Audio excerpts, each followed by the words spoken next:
Okay, I'm calling this video the original Celtic Cross. It's what I was taught some years ago. And in a couple of minutes I'll actually show you the layout, but I wanted to mention one thing first. I write a little bit about, I give a couple of samples in a book that I wrote a few years ago, and I called it the Tarot, or Guide on the Open Road, because it's like we're in life and there's an open road, and how are we going to make correct decisions? And I think the tarot is the ideal help or tool for everyone and anyone, no matter what the situation, no matter what the condition. And so I wrote this book, and it's about how to read cards and so on. And I turned it into a digital download. But you can get if you go to the tarot.ca, down at the bottom of the screen on the landing page, just above the sign up for the newsletter, there'll be a link where you can download a bit of introduction, the contents, and what I wrote about the Emperor. The original Celtic Cross is actually, it's a three-dimensional spread, and I need to mention first that if you're going to do this, you need a new deck, or one where the major trumps and the minor trumps have not been mixed. And so I've got here, there's the minor trump, there's the major trumps. And so if you have the minor trumps, and this may be generally useful, the minor trumps, you get 56, right? And it's 4 times 14. And 14 is 2 times 7, right? Whereas the major trumps, 22.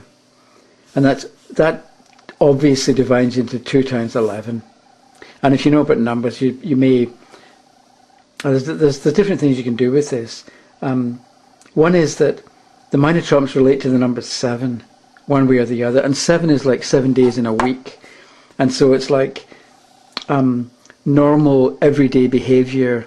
And it's sort of like typical week. Whereas the major trumps, there being 22 and 2 times 11, is a different kind of thing. It's maybe more philosophical, we could say. So if we take we can maybe understand the difference between minor trumps and major trumps by considering that, let's say somebody's sick. If you use the minor trumps, you're going to get information like, take this particular pill, or buy yourself a new chair, one with arms, and that'll mean that when you use the mouse, that you've got support for the arm, and the carpal tunnel syndrome problems will disappear. You know what I mean? It's that type of answer, a practical, down-to-earth, helpful, realistic answer, whereas the major trumps may be more useful if you want to understand why you've got that problem in the first place. What you're thinking, and how your thoughts and expectations are maybe creating difficulties, and how they can be changed to remove the difficulties.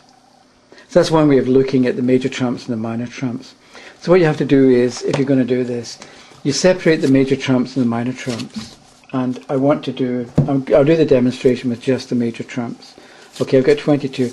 You do the shuffling, and I won't really do that much because you've all seen this before. But then when you're ready, what you do is card 1 goes here, card 2 goes here, card 3 goes here, card 4 goes here, 5 goes below the first card, and 6 goes in the middle. And you can see that's a Celtic cross, or it's a cross shape rather. And then the only information I was given was that the middle card is the unifying factor. So it's the card that brings it all together. And so the thing is, if you take that as the base, you can put the sides up here like that, right? And you can also put this up. And this card here goes over the top, right? So you've got a cube shape, but it's opened up. And this is how we see it. And so it means that these two cards can be facing each other. And you can look at them, so it's not just this, then this. It's these two together, facing each other. Is it a good combination? Do they love each other at first sight, or do they hate each other? Is there rivalry between these two?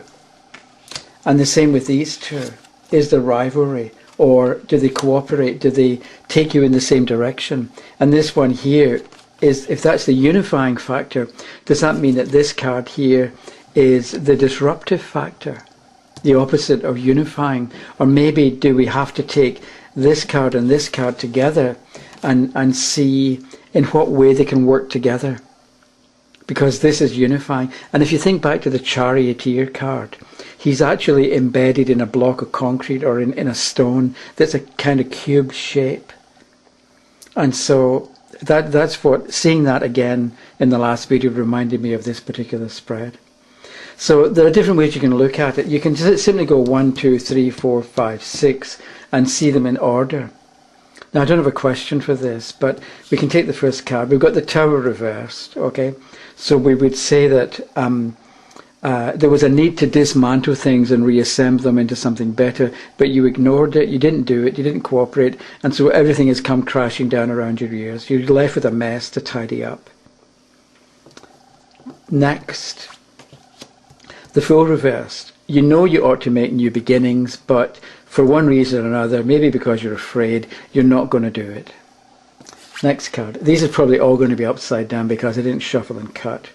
But anyway, that's okay. So because you're not willing to take risks, you're not going to have, the world was reversed, you're not going to have the success that you really want or that you're capable of, that you could have. The fourth card is Judgment reversed. And so because you don't have the success, the Judgment card, as we know, is rebirth and renewal, people in the coffin responding to the higher call or responding to something anyway, but it's upside down. So this is partly an indication that you remain stuck. You don't make progress. You stay stuck in the rut that you were in or whatever it happens to be. The fourth card, let's do it this way, okay. So we'll turn it upright, and it's the Sun. At a certain point in the future, 1, 2, 3, and these four cards here can be a cycle that you keep going, you keep repeating, you know, from month to month, or from, let's say it's a question about a relationship. This could be what typically happens in the relationship. You know, you have an argument, you know you ought to make a fresh start, but you hold back and accept something that's not that good or not as good as you want, and that means you can't really get improvement, and so you have another argument, and then you're given another chance to make a fresh beginning, but you don't, and so you get stuck in the same cycle and you don't make any progress, and you have another argument. So this could be the cycle that you go through. And so this fifth card down here can be an indication of what you need to do if you don't like this cycle, what you need to do to break out of it. Or if you do like the cycle and you're happy with it, this could be how to add something to it. Or if it's upside down, it could be an indication of what to avoid, what not to do. And then the sixth card rather in the middle is the unifying factor. And let's say we have the Moon upside down. The thing that brings it all together is the Moon reverse. What does the Moon reverse mean? We could say it's running with the pack, staying with a group mentality instead of doing your own thing, or instead of being an individual and following a path that is right for you, even though the group that you're a member of or the group you belong to doesn't really get it. And that could be what, and so that could be the problem. Then we get this and we do this and we look together and see what these two would mean, what these two would mean. How do the Fool and Judgment relate to each other, facing each other? Is there similarity? Is there a common ground?